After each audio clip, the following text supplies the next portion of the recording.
Hello, everybody. Welcome to another episode of Funjelah. Our guest this week is speaker, author, who has a new book out right now called The Purpose Mandate, former baseball player, musician, and mine and Manny's very good friend, Pedro LaTorre, joins us this week on the podcast. This conversation was so deep, y'all. We went so deep. We didn't even get into MADtitudes and gratitudes until like the last 4 minutes of the episode. We went deep immediately. It was such a good conversation.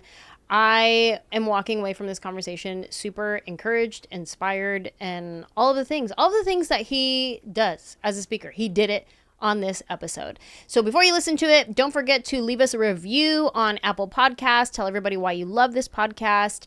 And don't forget to call us. Tell us what you're grateful for or what you're mad about. Or if you have a question, you need advice on anything, Danielle will give you all the information on how you can reach out to us. Yes, so give us a call or text us at 747-300-5380. Don't forget to tell us your name, and you can email us at funjelahpodcast@gmail.com. Also tell us your name there. Sometimes your email doesn't give it away. And of course, on Anjelah.com, there's a form you can fill out there as well. And enjoy this episode with our friend, Pedro LaTorre. We just want to have fun. Yeah, we just want to have fun. Come on, let go. Do you want to know where we're at in life? Yes. So we went to Alabama for the weekend. That sounds horrible. Yesterday, my whole calf up to like behind, what is this, quad? What's behind your thigh? Yeah. Hamstring? What's quad? Quad's front. Front. So this part. Oh, okay, Quads. okay. Quads. Okay. Mm-hmm. Quadriceps.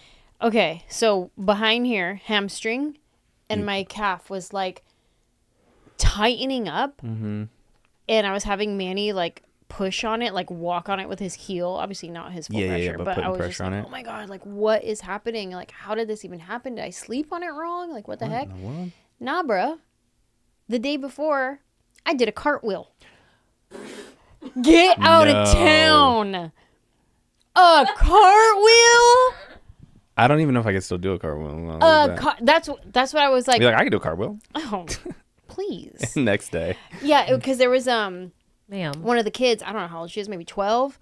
She was doing like she's a cheerleader, so she was doing her like round off, back handspring, back tuck, and like all this kind of stuff. And I was like, oh man, well, let me hit her with the round off real quick. Ooh.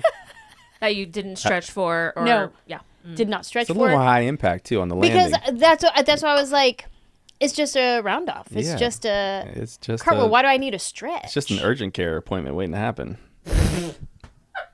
My God. And it didn't really hurt. Like when I landed, I was like, oh, like it was like a hard landing. I was like, oh, okay.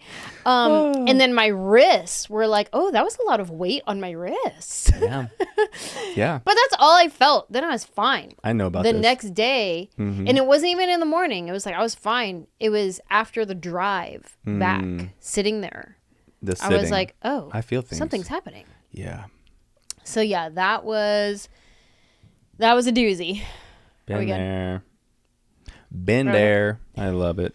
So one cartwheel almost took One me cartwell out. Yeah. So yeah, I do yard work, and the next day I feel like I was in a car accident. What? high impact collision. Seriously. No, I was Lawn just mowing? pulling weeds. No, not even lawn mowing. Yeah, pulling weeds. That I got like a tightness in my low back this morning from pulling weeds. That's wild, bro. How old are you now? I didn't think we were talking about that. What are we here to discuss? I'll be 40 in September.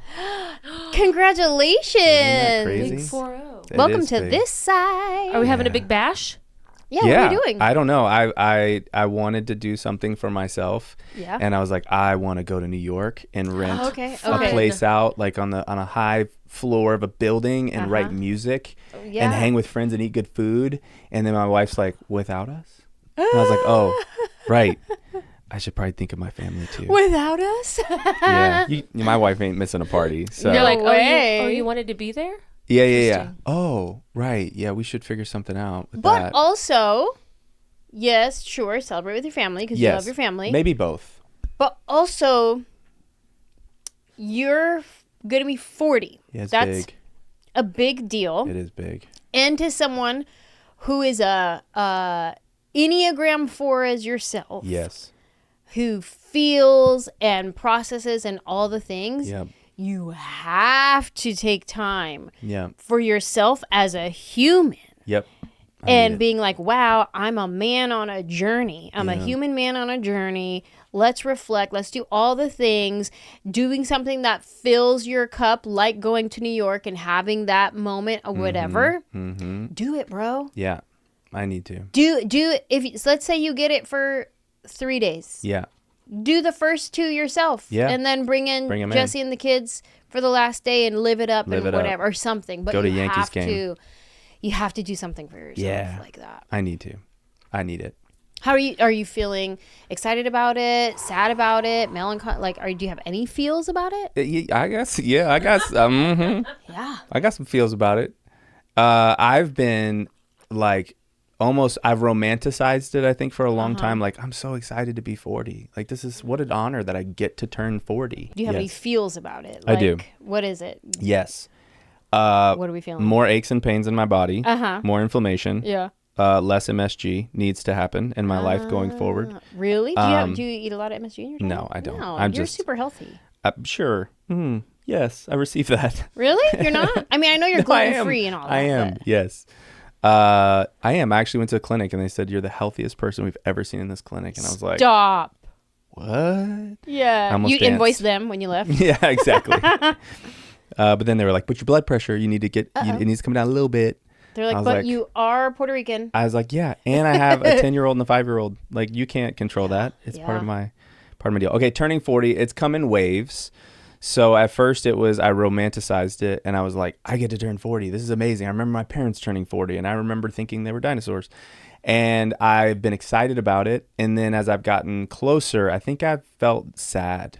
And sad to leave my 30s, sad about all the pretending I did along the way. We can talk more about that.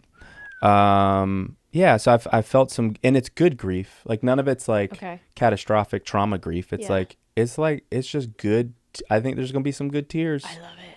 Along the way. And then, there's things in our life now that we feel like we've bought into because it's Western and it's 21st century and it's whatever our church background or friends or whatever. And we've bought into certain things about money, about meaning, about family. And we're kind of like peeling back all those layers. We're like, well, why do we do that? And why do we think that? And why are we just doing what everybody else does in this? Where's our voice? Like, what's the thing we're passionate about? And I think for a lot of years I lost my voice. And so as I get closer to 40, I think I'm grieving some of that. I'm also excited simultaneously. So I think it's gladness I feel. I'm also glad about the new me that I'm getting to meet every day and that I'm proud of, and the father I'm becoming and the husband I'm becoming. And and then there's a trail of crazy behind that of things I wish I would have done different, but I'm learning and I'm accepting more. Hey, I have a question about like your process. Are there certain questions you ask yourself as you're processing your grief in turning 40? Or is it just things come up and then how do you journal it, or you just talk to God, or you just think? Is it all internal? Do you process it with your wife? Is it how? Tell me. Yeah. Invite me into your process. I invite myself into your process. Welcome. I'm glad you came. Yeah, I think it's all of that. I think sometimes it's journaling. Sometimes it's I feel something, it catches me off guard, like, and I'm going about my normal day like everybody, doing the groceries and the things and the kids and the shuttling, and something comes up and I'm like, what's that? What is that? I think one thing 6 years of therapy has given me, the gift it's given me, is being able to name what I feel and not be scared of my feelings. Like as a man especially, that's something that's very taboo still in our culture today, is like men talking about emotions and feelings, and we're supposed to be hard and tough. And then you put like any sort of faith filter over that and it gets even more like suppressed, don't feel, that's not holy, it's not spiritual. Just give it to God. Give it to God. He's in control. And if you're feeling things, it's because you don't have faith. And I've actually learned the opposite is true, is that people who have faith are people who feel and tell the truth about it. so that they can bring their real self to God. And so that's been the journey. So I don't know. It's journaling, it's writing music, it's stumbling across a sentence in a book, it's a billboard. I mean, it could be anything for me. As a Enneagram 4, I feel like I'm an open source, like an open circuit, like that anybody could plug into at any moment, right? And that comes with beauty because I can connect with just about anybody anywhere, but it also comes with a level of exhaustion and fatigue. So I have to recharge a lot more than most people. How do you recharge? Being alone. Being alone or with a close friend. After this, anytime I'm doing anything where there's any level of give that comes from, even just share and give, I schedule time with friends. So one of my friends is coming down from DC right now, and right after this at 2:30, we'll go grab food and eat and hang and kick it and laugh. And amazing you got your friend to come all the way from DC. Not just for that. He's hey bro, I got a podcast interview. Yeah, I'm gonna need you to. Can you come? Yeah. No, he's getting a tattoo and doing all kinds of cool stuff. But that's fun. But yeah, he's somebody I've done a lot of my kind of what I would call recovery work, recovering myself, recovering my heart work with him for many, many years, probably a decade. And how cool to have somebody like that. Yeah, so it's somebody that I can leave here and know they're going to be like, how are you? Are you good? Like, is there anything you have any debris from that? Yeah. I spent a lot of years performing. And so that performing in unhealthy ways led to a lot of patterns that I still am working through. I slide into grooves sometimes without knowing it. And it's like, I'm still learning to just be me and be comfortable with me. And it's hard to love yourself when you've worked so hard to be lovable for so long. And you're like, the more I get alone myself, the older I get, the more comfortable I'm getting with me. And it goes through waves. But yeah, today hopefully is one of those good waves where I'm like, I'm just going to be me and just show up with my friend and hang out. Do you, first of all, I haven't even shared with everybody. Pedro is like, who is one this of our guy? Best friends. I'm their landscaper. We are family. We are full on. Let me see. You toured with Manny for a little while, Group 1 crew, and then me and Manny started dating. And Jesse tells the story of because his last girlfriend before me, her last name was Johnson. That's right. And I guess they had broken up, and then he started dating me, but nobody knew. But then Jesse was like, hey, you still dating that Johnson girl? And he's like, I told you about her? You know about this? And he was like, she goes, yeah, we met her. And then he was like, oh, no, a different Johnson girl now. So I've known you guys since me and Manny started dating, and then just been family with you guys ever since, and love you guys to pieces so much. I love you guys. And so I'm glad you're here sitting down with us on this podcast. And I know, because I know you, I'm like, oh, this will be a fantastic conversation, and we'll just go to the deepest abyss of the ocean and then pop back up for fun. Yeah, total.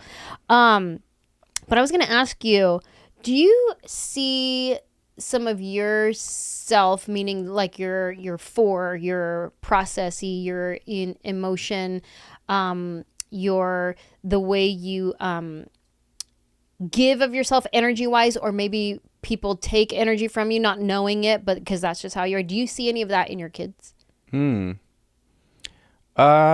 Some. Yeah, a little bit. I mean, how much of that is like nature nurture? Like, how much were they born with? I don't know. Or how much are they picking up? I mean, I'm teaching both my kids very actively how to navigate the emotional realm, like actively. Like, so what are some tips? Like, how? Give me some tips. Okay, I'll give you like so I do a lot of coaching with men now around the heart, and that's a big part of my life, my work I do. So there's three main things about feelings that are pretty simple. One is feelings are neutral. They're not bad or good. They're just neutral. They're like in your car, like a light goes off. It's not like you're going to break down right now. It's usually like, hey, you should maybe get gas or like whatever. It's neutral. Feelings are necessary. Like we can't have relationship. Anybody can't have relationship without feelings, because all of our life is sourced from feelings, whether we like it or not, we deny it or not. So they're necessary. And then all feelings, if we feel them, we tell the truth about them, they lead us to our needs. So feelings make us needy, but neediness is the essence of being human. Like that's what it means to be human. So feelings are neutral, necessary, and they all lead us to needs. So I'm helping my kids understand, like when you feel fear, like you're not bad for feeling fear. You're not broken because you feel fear. It's like, oh, that's good. What is the fear teaching you? What is it telling you? What is your need in it? And when you're feeling afraid, you need protection. You need help. You need refuge. Whereas in a lot of the Christian world I've come from, you felt fear and it was like, oh, God didn't give you a spirit of fear, and you know all the scriptures, and you're like, oh, well. And so I remember sitting with an amazing friend and counselor. His name's Jeff Schulte here in Nashville. He's one of the best, brilliant minds around the heart.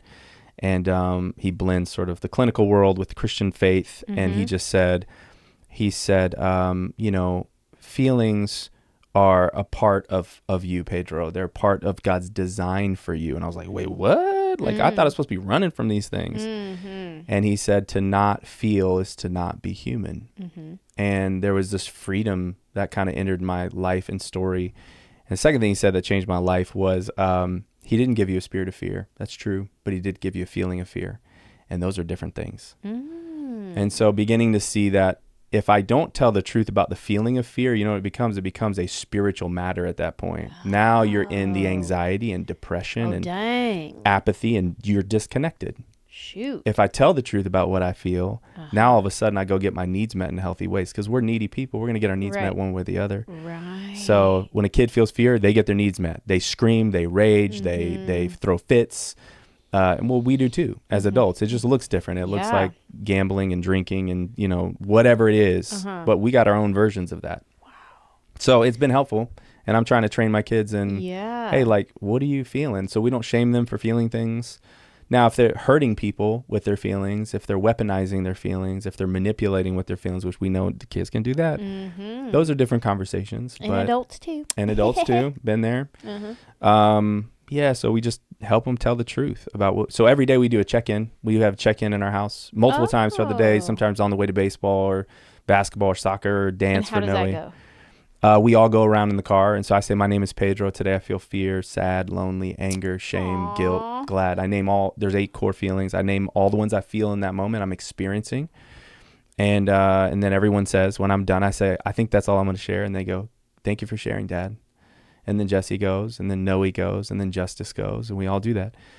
And so we've normalized emotions, you know, and we can at just about any given day, we kind of get a feel for what our kids are carrying, if it's shame, if it's guilt. And there's healthy versions of all those feelings, and there's unhealthy versions of all those feelings. Do you, in this check-in, like how you said, I think that's all I'm sharing today, is there ever like follow-up? Like if Justice were to be like, I feel shame, I feel guilt, blah, blah, blah, then you say like... So once everybody goes, we say, would you like to share more? And we say the floor is open. It was kind of a fun little, the floor is open, mic's on. And you know, so Noe's the funniest. She's 5 and spicy. And so she's like, yeah, I'm angry. And my friends, like, they're rude. And she'll just like tell her stories, like, you know, just how she feels it. And she'll throw her hair and the whole thing. It's amazing. And I put the rearview mirror back and I just watch her because it's beautiful. And then, you know, Justice is pretty sensitive and aware. And so, you know, he's 10 now. And so he'll name what he feels, and then he'll talk about why. And sometimes, you know, we get indicted in his feelings. It's like, well, y'all won't let me play the Switch. and me and Mom are both like, I'm like gripping the wheel like, this boy just, you know. So, you know, but again, and then I'll share too. And, you know, as a man, I'd be honest on a podcast like this, as a man, there's times where maybe I'm thinking about, you know, money, or I'm afraid of, you know, I feel inadequate as a father, or I raged last night on my kids and I shouldn't have, and I still haven't apologized, or whatever it is. Or me and Mom got some spicy tension going on. We're about to be 16 years, and July 18th will be 16 years. Wow. And so we got some spice in our, you know, we're working through something or whatever.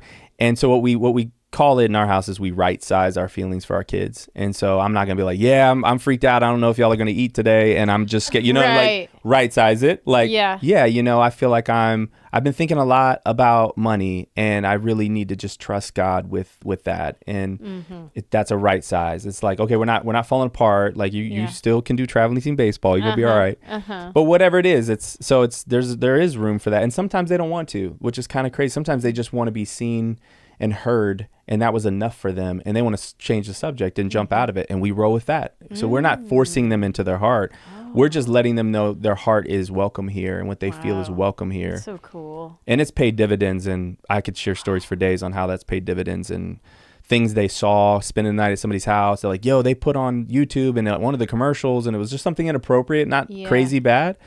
But it, my heart's open. This is where I bring my heart. We sit around the table and talk about real things. Like, I don't need to fake here. Like, and so I hope that continues. I'm sure we'll go through iterations like everything, but yeah. Man, so check in. So I check in. My prayer, if you want to know, I don't share with everybody, but my prayer life, that's how my prayer life starts is, hey, God, it's me again. And I feel fear. I feel sad. I feel lonely. I feel shame. I feel guilt. I did on the way here on the car ride over in the quiet. Wow. And none of those feelings define me. None of those feelings are me. They're clouds that are passing. And I know they'll come strong in moments and sometimes lighter and they'll pass. But while they're over top of me, I go, what do you have to teach me? Where am I needy? And that's why that's why I'm spending time with Adam. I mean, I got my house up for sale right now. We got so many different things going on. We're leaving for vacation. There's all these millions of pieces. And I carved, 7 hours with a friend because I know I'm feeling some things. I'm feeling grief. I'm feeling sad. I'm feeling lonely. Feel disconnected. And none of those things can rule me if I'm willing to see them. Like they don't rule me. Yeah. And I'm sure even like what you were saying earlier about the questions of like, why are we doing certain things? Like, cause Western culture and blah, blah, blah, blah. And, assuming that has stuff to do with putting your house up for sale. Yeah. So even if you come to a conclusion in your mind, being like, hey, why are we doing certain things? Is this really benefiting us? Blah, blah, blah, blah, blah. And then getting to the decision of like, all right, we're going to sell the house because this is wise and this is what we feel we're supposed to do. Even in that, knowing you're making a wise decision, the grief lots of it in letting go of an old mind frame around something that was so pillar in your guys' life. Yep. That is hard. Very. That when we left Castlewoods, Muggle. Talk about that. That house was a manifestation of my dreams, literal dreams. I have this picture of when I was a young dreamer girl, early 20s in Hollywood. I'm going to be an actress. I'm going to do all these things, blah, blah, blah, blah. I used to drive up to the hill, the top of the hill, and sometimes like Mulholland, I would look over like Burbank area. Sometimes I'm looking over like Sunset area, like different parts of the hill. I would go up, and it'd be at night, and I would look at the lights of the buildings, and it'd be so dreamy to me. And I would just look out. I'm like, look at all this life happening, and like it was just I would dream all the dreams of what I wanted for my life, what I wanted it to look like, and I would dream. Someday I want this view from my home to look out at the city. Like that would be amazing. I'm in my early 20s. Then cut to, let me see, that's like early 2000s. Now we're like 2015, I think, is when we moved to our house in the hills. And I took a picture. I now have this view overlooking the city. And I forget who it was. Maybe it was Penelope or somebody took a picture of me looking out at the city, right? And I have it side by side with a picture of me when I was younger, looking out at the city. And these side by side views of this dream that I wanted. And I brought it into me and God. We brought it in. Like God heard my heart. Yeah. And he heard my prayers. He saw my dreams. And we went after it. And we got it. And like, here was this like beautiful blessing. Like, oh my gosh, this is incredible. And we had an amazing time in that home. And now granted, we, had some issues with it. It wasn't, the home itself wasn't like our dream home. We had like lawsuits with builders and like, it was a whole like drama, of course. But when it came time to sell it, we were making a wise decision. We knew this was wise. Yeah. We should be doing this. When I tell you the grief, the brokenness that I felt, even though I knew it was right, I would go in my backyard and weep over my trees that I wasn't going to see my trees. These are my trees. Yeah. And now I'm leaving them. Yeah. And my garden and just all the memories, seeing all the memories. We were only there for 5 years, but seeing all the memories from the pool, from our barbecues, the view, just sitting on my balcony looking at the view. I'm not going to have this view anymore. And I wanted this view my whole life. Yeah. This is what I wanted my whole life. And now I'm here and I'm giving it up. The heck? What is going on? It's a challenge to give up something you prayed for. Oh, man. Oof. You know? Say that.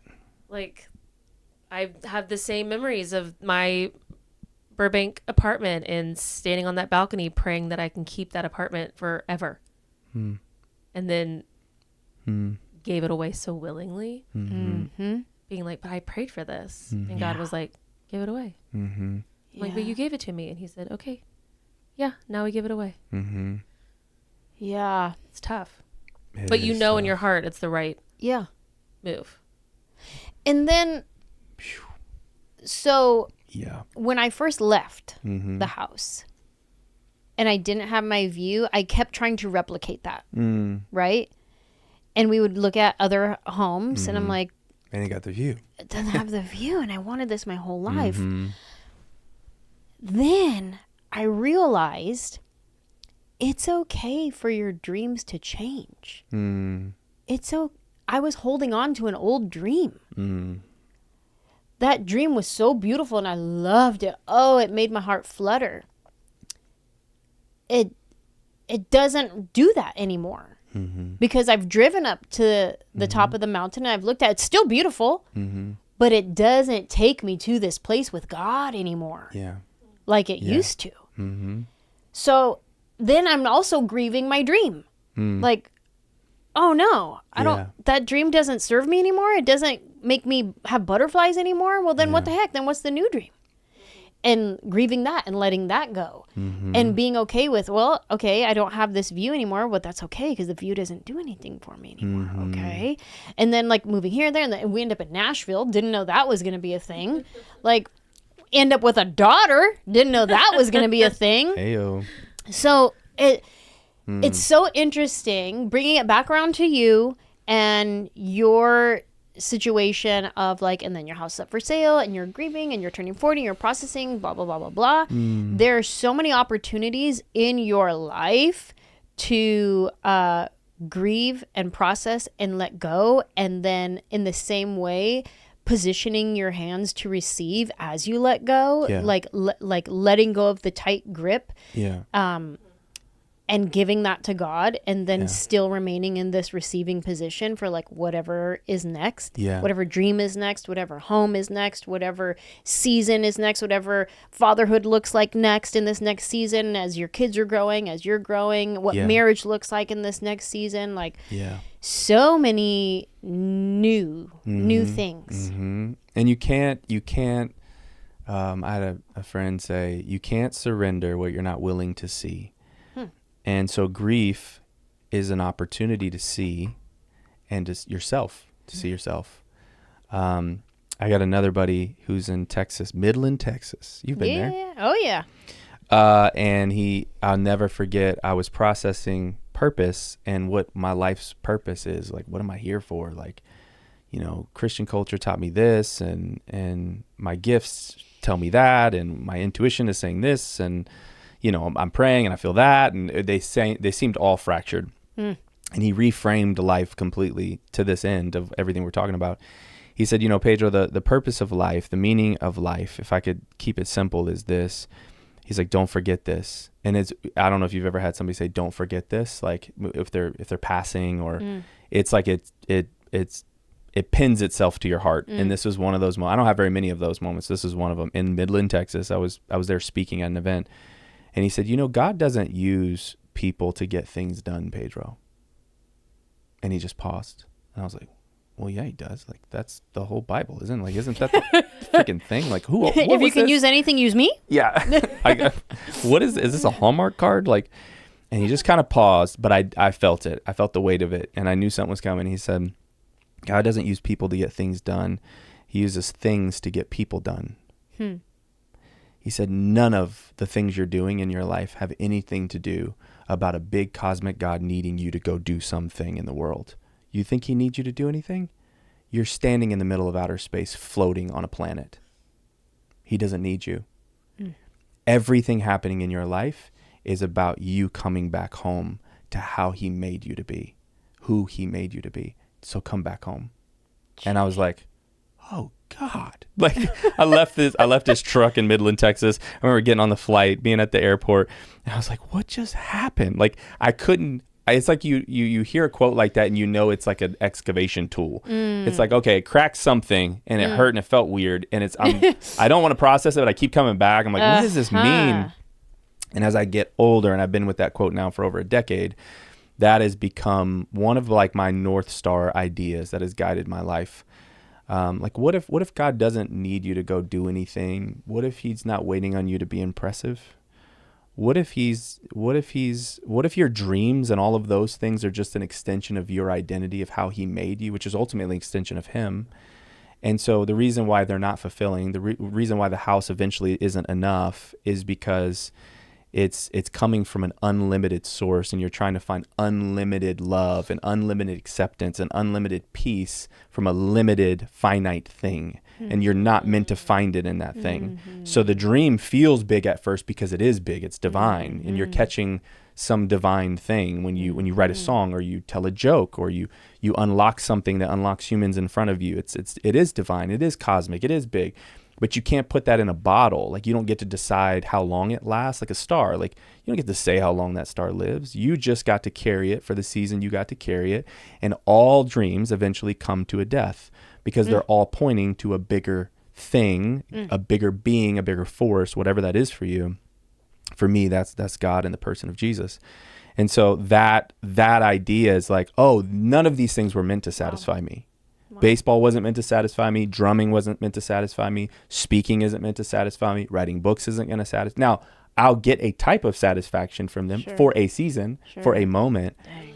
So then you got to go back to like, I say this all the time with my kids, like, what's your definition of success? And they hate it because they don't understand it, which is fine.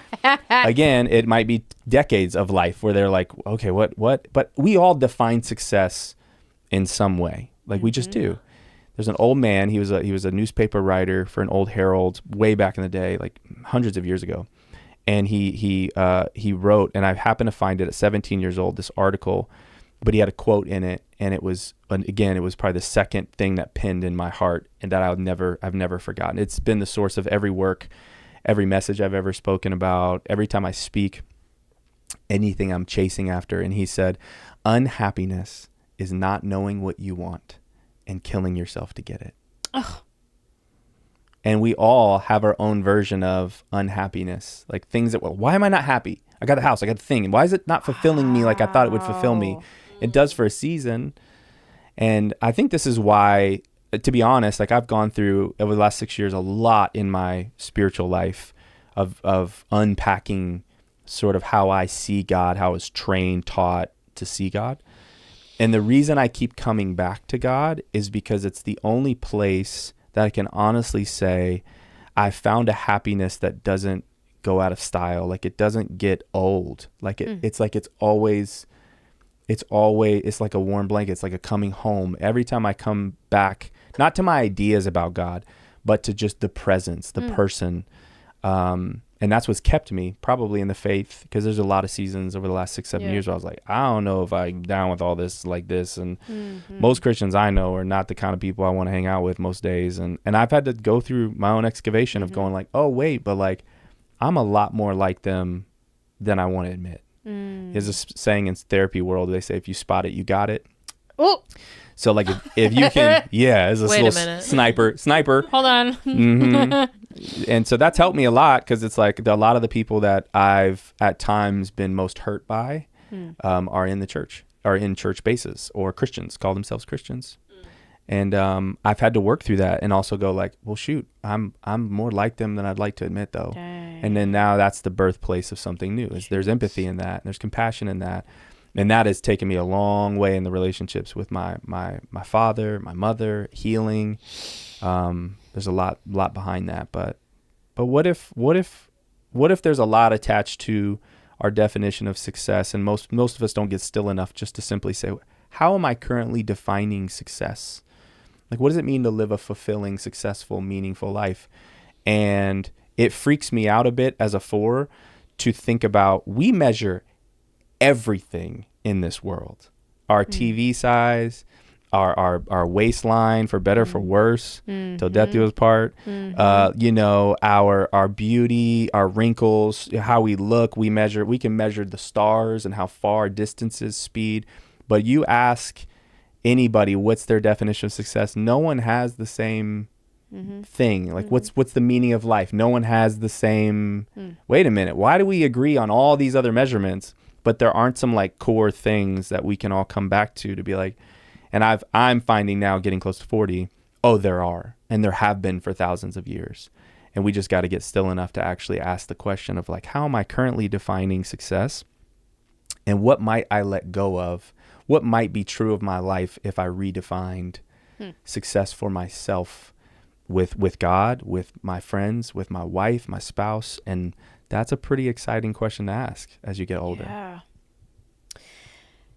I have a question in regards to your, you mentioned a second ago, I forget how you phrased it, but like you're pursuing God over the past few years of like the thing that's kept you connected to faith, because there's been times where you're like, well, I don't know if I believe this anymore or whatever. And I guess my question is, how do you stay connected to God? Like, not religion or a belief way that you've been taught, but like God, to where he's still exciting to you. I'm trying to remember the words that you just said, but he's home. He's still home safe.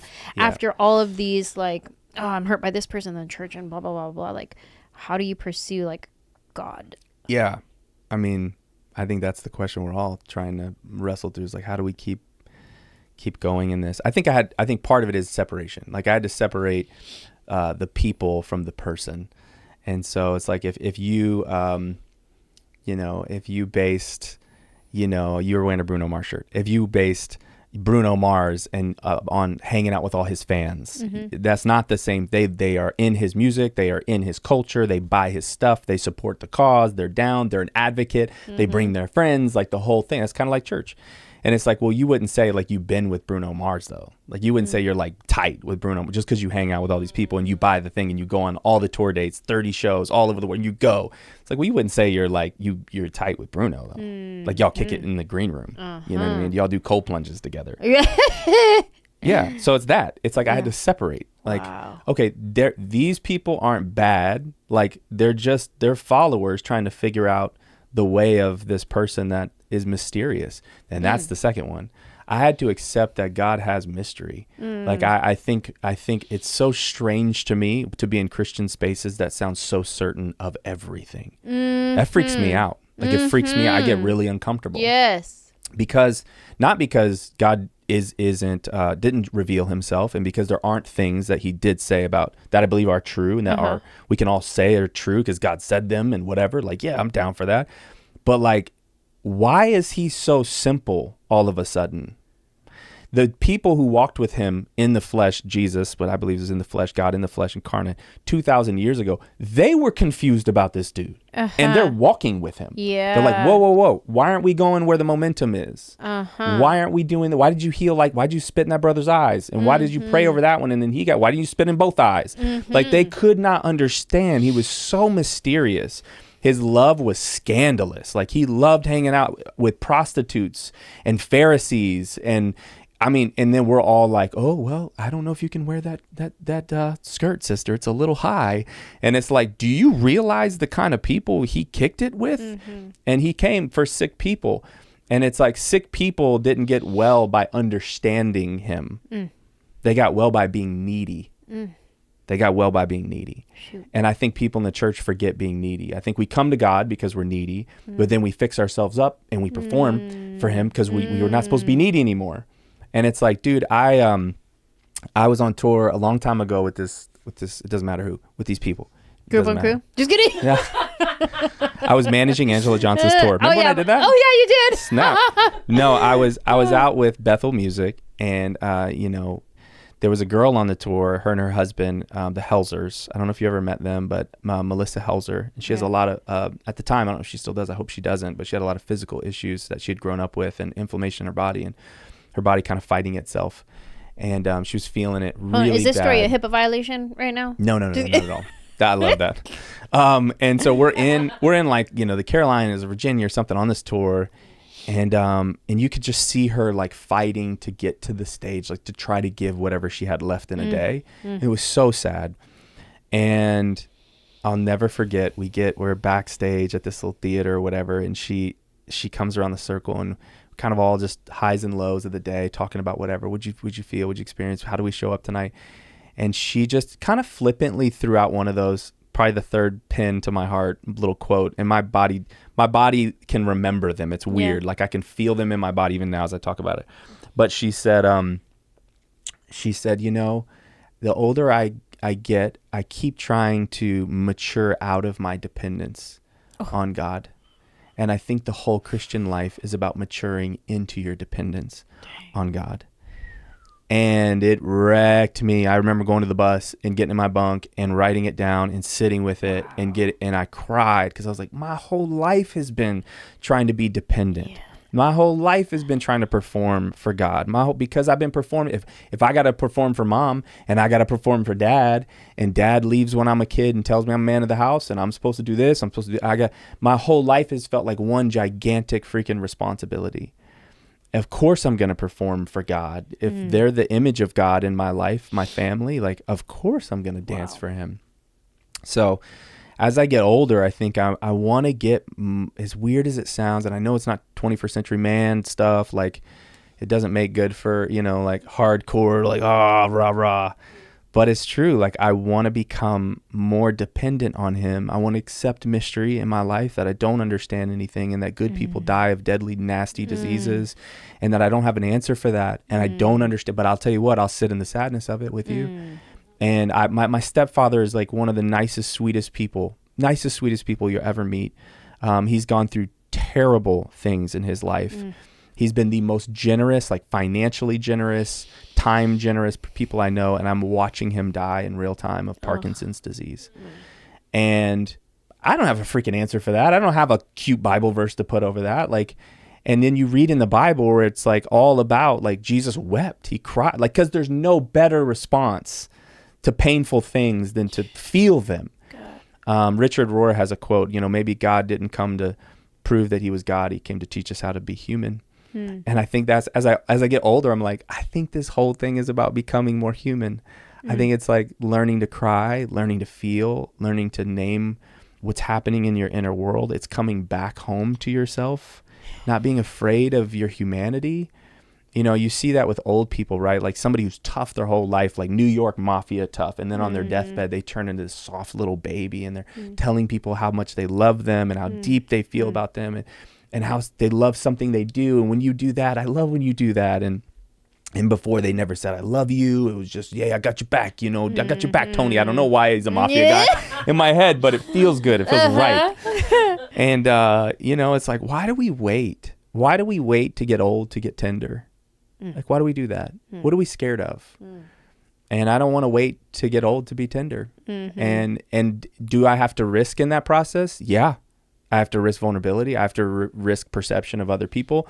But dang it, I want to get to the end of my life and be broken in. I want to have felt and lived and risked love and relationships. And dude, I've hurt a lot of people along that journey. And there's a lot of people who've hurt me.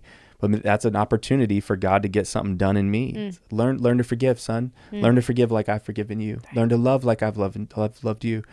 And all I can say is I'm trying to get to separate his followers from him, the person that I've known and I've gotten to see and I sense and I feel and I know and yet I don't know. I think I'm getting comfortable with that. The mystery of him and how he moves through the world. I've seen people healed. I've seen miracles. I've seen crazy stuff that you can't explain. And then on an average Tuesday, I'm like, I don't even know if I believe in God, you know? And I'm okay with that because I think he's okay with that. I think he's okay. He's not looking for my certainty. He's looking for my yes. Will you show up today? Will you be with me today? Will you hang with me today? Will you come let me tell you who you are today? And I'm a little more comfortable in that. Now, have I slowed down? I've slowed down a lot of the movement of my life, the speaking, the on the road. Yeah, but it's helped. It's ironic how much I feel more at home being home. When I toured and I was on the road all the time, I would come home and I felt like I was staying in a hotel. Like the road felt like home to me. And I could never settle in at home. I didn't feel at home. And that was a metaphor for how I felt in here. I never felt at home. So I would be on the road, I didn't feel at home, but then I'm home and I don't feel at home. And all my friends' lives have gone on. And you're trying to jump back in, like, remember the joke and the thing? And they're like, what, bro? Like, that was like 3 years ago. You're like, well, no, this was yesterday. And like, no, you've been gone, bro. Like, you've been gone. Wow. And so I've learned to, like, I want to come back home. Henry Nouwen has a thing about being a wounded healer, old priest. And he talks about being a wounded healer. And I think that's kind of like my mantra every day right now is like, I want to be a wounded healer. I don't want to be a healer because then I'm the guru and I got to have all the answers. I don't want to just live wounded because then I can't freaking have fun. I can't be cool. I can't like dance at the party and like, cause I'm just all up in my feels. I want to be a wounded healer that I'm able to go to deep, dark places. But I think the whole point, I feel like I should say this, the whole point of healing, the whole point of coming home to yourself, the whole point is so you can carry joy again. It's so you can smile again, so you can laugh again, so you can feel alive again. And if somebody would have told me that at the beginning of all the work I just did for the last 6 or 7 years, I don't know, I got a lot more to go. Yeah. I would have been like, oh, I could get down with that. Yeah. But man, I have spent almost 40 years of my life not knowing what fun is while doing some of the coolest, funnest things in the world. Because I didn't know how to hold that anymore. Because I always felt like it was irresponsible to be having fun. Because at 7, Dad says, you're the man of the house. Take care of your mom. Take care of your sister. Peace. And so that wound needed to be healed so I could carry joy. And now there is some responsibility in my life I have to carry. I get to carry. But it's not going to overtake me. It's not going to keep me from living. It's not going to keep me from living. I want to live. I want to be alive. Yeah. You've said a couple things that I keep coming back to. One, the image of Bruno Mars and the fans and like going to all the concerts and equating that to I know him. Yeah. How it's dangerous. We do that in our faith. How I've done that in, getting caught up when I was like super active in the church and woo on the circuit and then even when I wasn't, but just doing the thing, like showing up every Sunday and doing my Bible study and doing, my prayer time and almost like a checklist, Yep. And not to say that I didn't come to know Jesus more in those moments, but just the visual that you painted is, I keep coming back to it, and it feels like very liberating, and I'm excited to go back to it later and process that a little bit more. But when you talked about the mystery of it, that somebody just sent me a video today, and I'm gonna butcher this, but a guy was speaking and he was saying, like 58% of adults say they don't have purpose in their life. They don't know what their purpose is. And he brought out some statistic from some date around this year is when that took a deep dive of people not knowing their purpose in life and whatever. And he's like, what happened this year? And he pulls out his iPhone. He's like, this is what happened. we live in an age of information. Yeah. But we crave mystery. And so he's going and he talks about the different sides of the brain and blah, blah, blah, blah, blah, and all that stuff I'm going to butcher. But just even that, thinking about that, like this is our society. It's like really hard to disconnect from a smartphone nowadays. We use it for our maps to get to wherever we're going when we're driving. Oh, what's the weather going to be like when we get there? I'm pulling out my smartphone. I use it for everything, emails, for business, for everything. I can't imagine myself disconnecting from it now in this day to turn the air temperature down. Right. I got to use my app. Yep. I can't imagine disconnecting from it because of how weaved it is into my everyday life. Yeah. But also how, what's the word? Detrimental? Yeah. I use that word and I use it incorrectly usually. That feels good. Well, it means detrimental. Like negative impact. Yes. Is that what you're going for? Yes. Okay. Yeah. I'm with you. How detrimental it is to our lives. Yeah. Because we were created with that craving for mystery because God is mystery. Yeah. And wanting to crave it, but now we're in the information age. So if it doesn't feel certain, then it doesn't feel right. So because we have Google here, so I can feel certain. You got Reddit now. Yeah. Yeah. Now I can feel certain with this, but Yeah. with you I feel uncertain. And so like this feels right and this feels wrong. But you're like, no. But something internally is like, no, this is right. Well, yes. The heck? This is going to be a little turn, but yes. Okay, what? There's nothing more mysterious than feeling like you matter and belong. So all of the searching we're doing for information is keeping us from our primal question. Our two primal questions in life is, do I matter and do I belong? Every human being that you've ever known is asking these two questions. Everyone. Doesn't matter how disconnected they seem from those or not.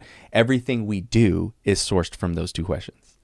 Do I matter and do I belong? So let me unpack it.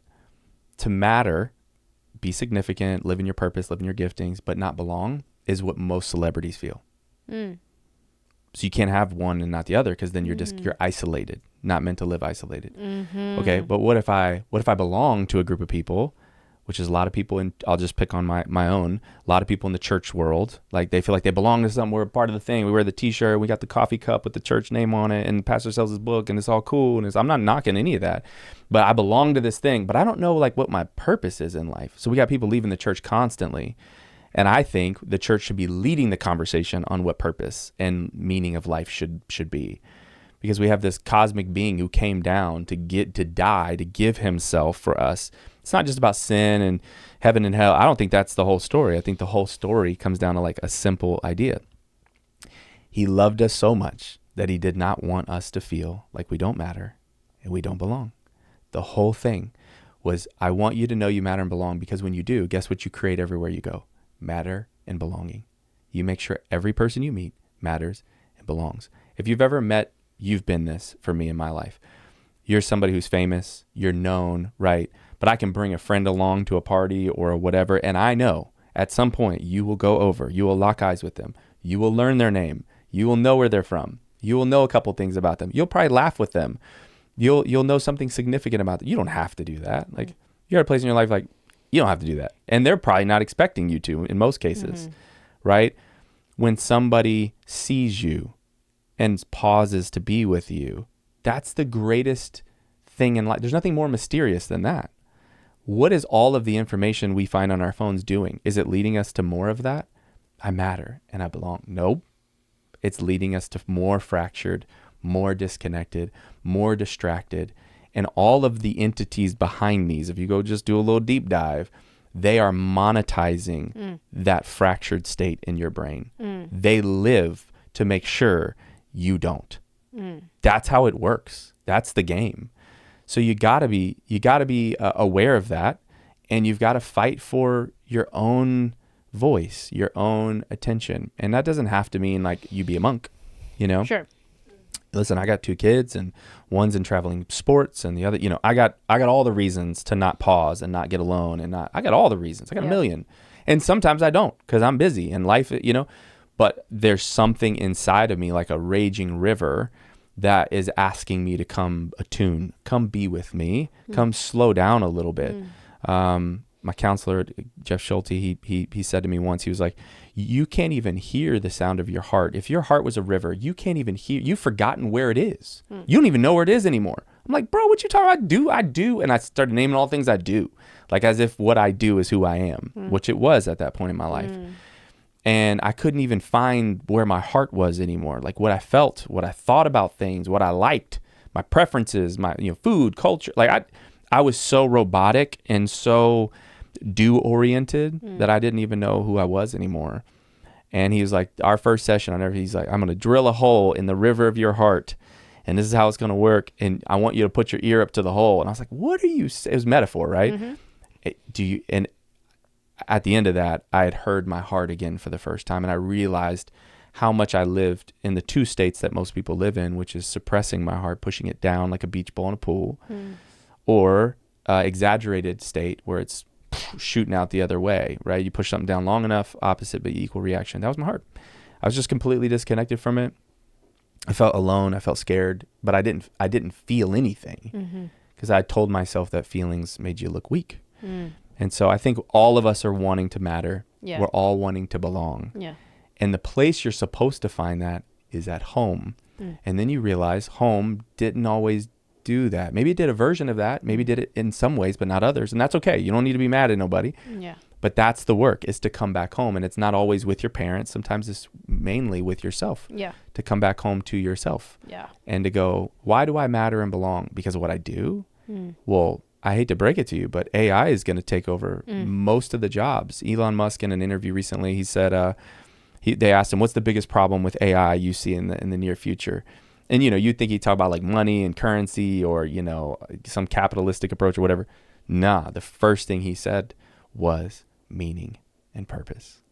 Wow. Because we derive our meaning and purpose from what we do. Ugh. And when a robot takes over what we do, we have an identity crisis. Who are we now? Oh, wow. So before that happens, if you're watching, the work for us as human beings is to go, what if what I do is not who I am? What if I could separate? I say that word a lot. What if I could separate those two things, my being from my doing? What if I'm lovable and enough? And what if just because I'm here on the planet? John Bellion has a song about it, Stupid Deep. You probably know the song. Love. My favorite song of his. It's on our worship playlist. So John, I just want to talk to you for a minute. No, I'm just kidding. It's on your worship playlist? It is. Oh my God. Stupid Deep. Yeah. It really is. I love that song. Yeah, but that song, like, that's what he's saying. Like, what if the love we fought to feel was always free? That idea is like, that song summed up my whole life, my whole story. Like, oh, I get that. I get that. And I've had to grieve a lot. I said, I'll never get on stage again. I'll never speak again. Because I was so mad at myself for not seeing what was really happening, that I was dancing and performing and earning love. I was trying to earn love. I wanted to matter and I wanted to belong. And coming home is, there is a God that you can't fully understand, but a love he gives freely if you'll just open your hands and accept it. And that was the beginning of transformation for me. So certainty, I feel certain about very little the older I get. I think I feel less certain, but I'm way more comfortable with that less certain part of me. And then ironically, the stuff you do, you're like, no, I'll die on that.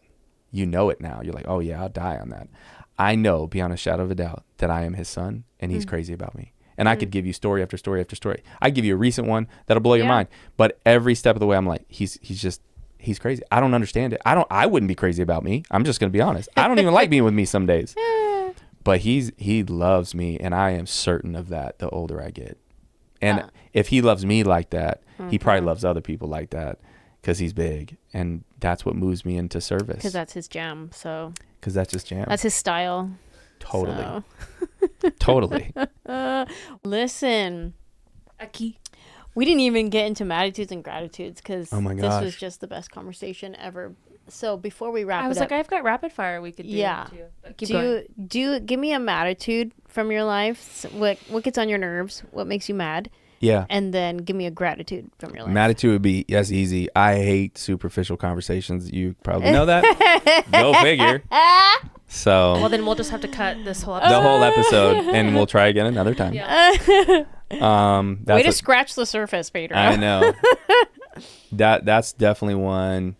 Yeah, I don't need to unpack that. Gratitude.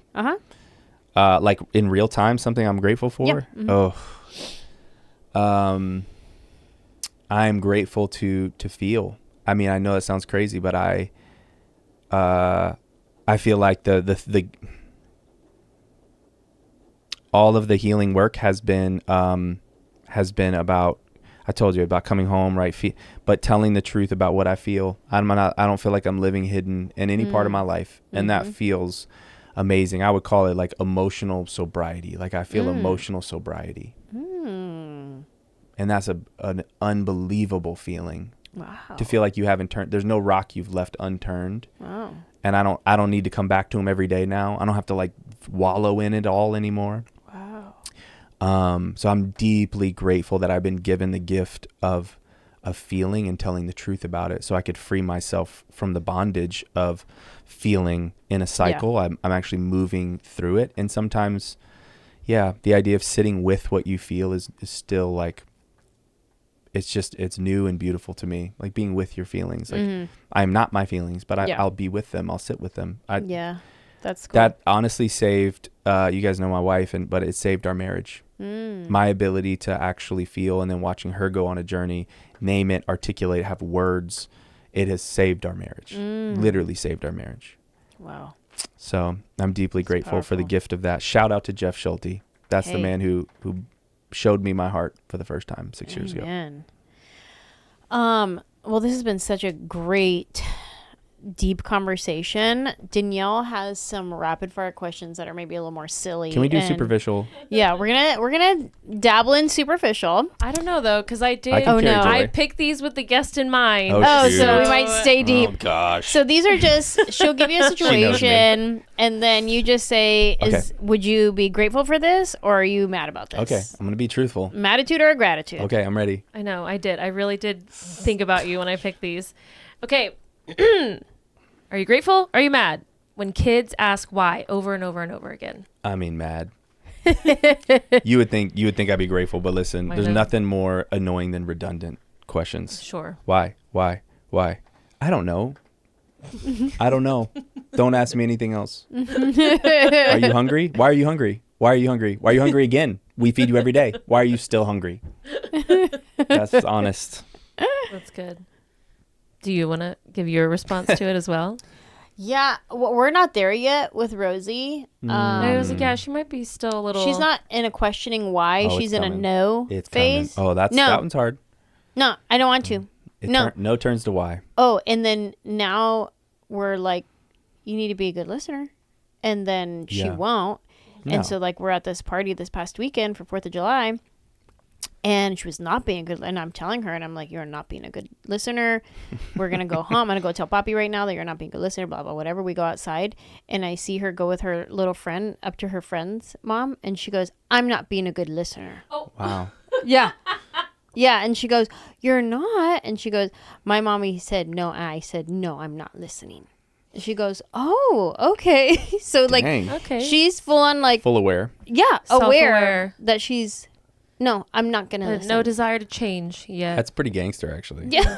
I'm going to be honest. That's some gangster stuff. I'm not being a good listener. I'm not being a good listener. It is what it is.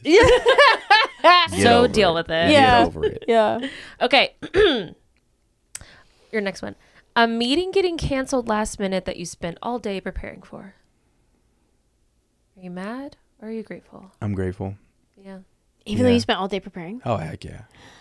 Still a canceled meeting. Yeah. Well, because I get time back. Yeah. Anything that gives me time back. It's like saying like we got to cancel the party because the rain. I'm like, oh. Yeah. I got to stay home and light a candle. That's the introverted you. Yeah. For sure. Yeah.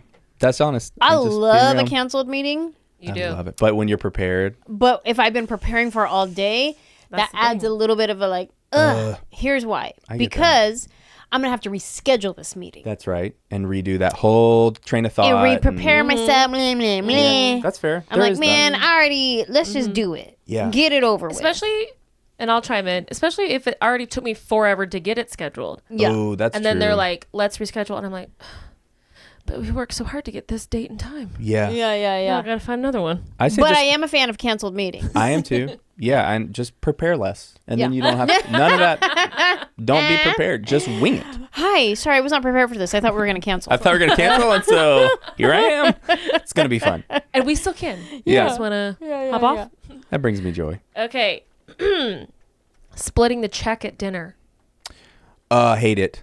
Okay. Yeah, mad. I'm pissed. Pissed. I don't want to split it. No. Yeah. I first of all, I'd rather get the points. So See? let me get them all. Let me get all them points. Second of all, I don't like having it. We just had fun. We were connecting and it was real. It was like, it changes the vibe. Oh my God. And then it's like, hey, do you want to just Venmo me to do and all that? And it's like, oh, then we're no. And then you text me a week later because I forgot because I was driving, God forbid, at 9:30, 10 o'clock at night. But you wanted your little Venmo request right then. Yeah. Oh, and then it's a whole thing. Yeah. And then I do that, and then my accountant's like, "Hey, you didn't put any emojis in to tell me where to categorize this for QuickBooks." Get out of town. And then she's mad at me, and it's a whole thing. It's a whole thing. No, don't do that. Are you the friend, like in my friend group, at least in LA, we have a token friend where we just always assume she's putting it on her card. Yeah. Because she's really adamant about the points. And, and then I'm like, I just expect a Venmo from her. Yeah. Sometimes we remind her, we go, hey, what do I owe you? Yep. But I'm like, we just kind of look at her like, you. All right.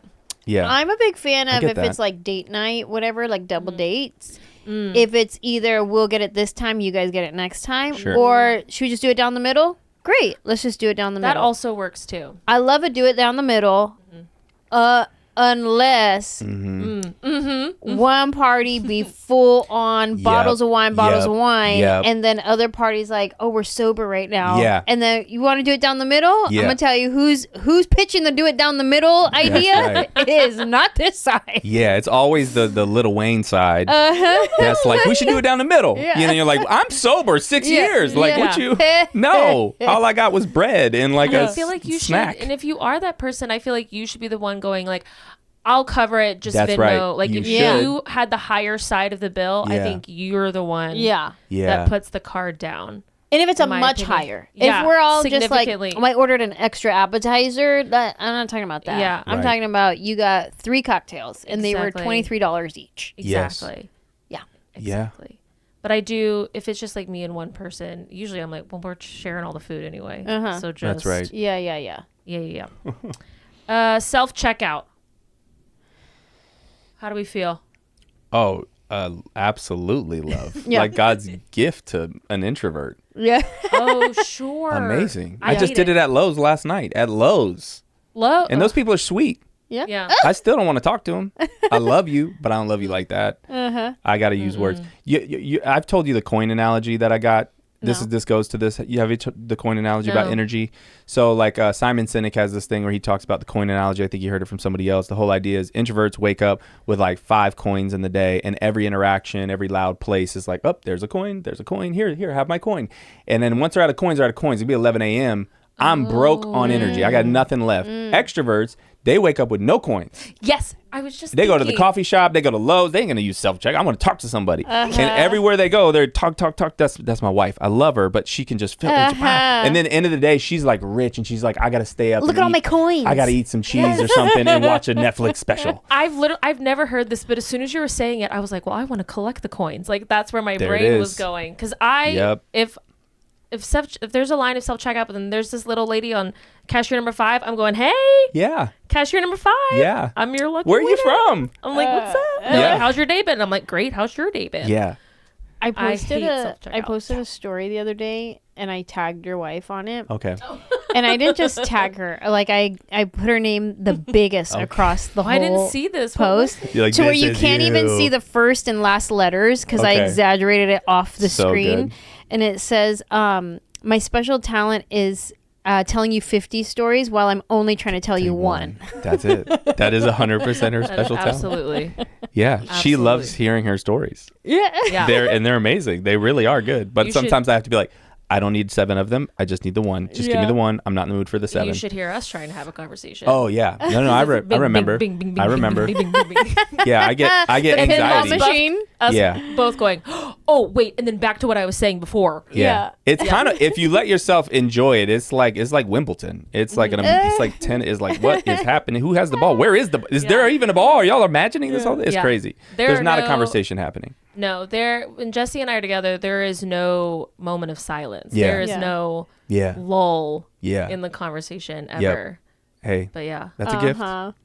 It's a gift. And I love Jesse will find the smallest detail that does not matter to the story, but she wants you to know. Yes. Well, because we were at Thursday. Babe, was it Thursday or Friday? Yes. It was Thursday. And I'm like, I'm lost. And then, no, I think it was Friday. I was wearing the red top. Yeah. Yes. Yeah. Red. So it was Thursday. It was Thursday. 5 minutes later. Actually, it was Friday. It was Friday. It was Friday for sure. Yeah. You're like. That's my favorite. Yep, that's her. Love a good. Anjelah LaTorre has gotten quite a few shout outs. Yeah. On this podcast. I bring her up often. She's full of joy. She's one of my processors. She's one of, like, how you were talking about your friend that is like asking you the questions and whatnot. Yeah. Jesse is definitely that for me. Yeah. And I always talk, and I said it at her birthday party too. I was like, it annoyed me at first. Yeah. Like when I first met her, I was like, girl, what's with all these questions? Yeah. Tone it down. Yes. Why you prying? And then now I'm like, Jesse, ask me questions. Please give me what's questions. going on? Something's inside. Help me understand me. Yeah. It's a gift. It really is a gift. And we always say too, that's how we met, was through her. Oh yeah. That's Look at that little connector over there. Okay, give us one last one. Okay, last one. I want to hear both answers too. A 5 a.m. flight. Specifically. There's a lot to unpack there. There's a lot to unpack.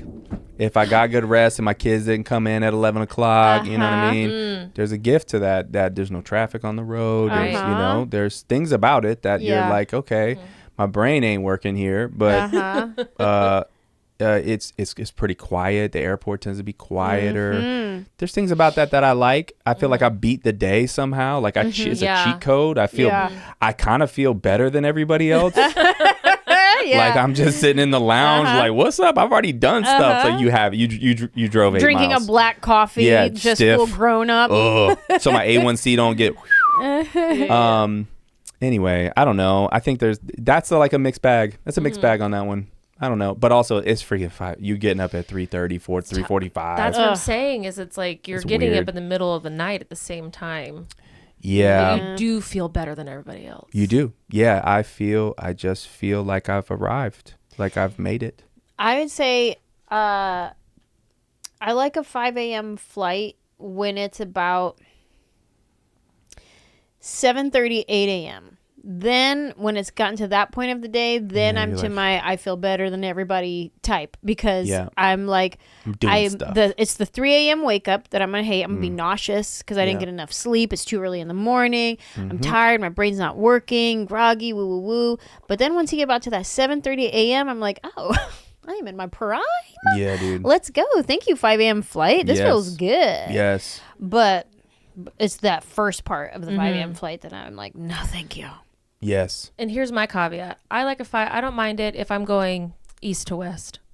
Oh, yeah. Because then it's still early when I land. Yeah, you get time back. When I'm going like LA to New York and I'm landing and it's 3 in the afternoon. Yeah, you're like, my day's gone. And I'm like, but where did my day? Exactly. I was like, I thought early bird gets to have the day. Yeah. Now the day is gone. Yes. That's true. Yeah. Yeah, traveling back in time is better for sure. Pedro, I love it. What a gift this conversation was. I hope so. To me specifically, like there's so many things that I can't wait to go process more, and I'm just so grateful for you coming and sharing your heart and your stories and your wisdom and your experience and what you've learned in therapy and all of that. I appreciate you, and it's my honor. And I'm so grateful for you. It's my honor. Thank you for. Time is life, right? So thank you for giving me time, but thank you for sharing your life with me, my family. It means a lot. I'm gonna try not to cry. Aww. But both of you ladies, we love dearly, and we look up to you. We talk good about you when you're around and when you're not, and that means you're really family. And Thank you. we love you. We love your husband. We love Rosie. We love the life you've built. We look up to you a ton. He's right here. Oh, sorry, Bonzo. Thank you. Hello. I know. Sorry, son. Looking thin. Like he meant you too. Don't worry.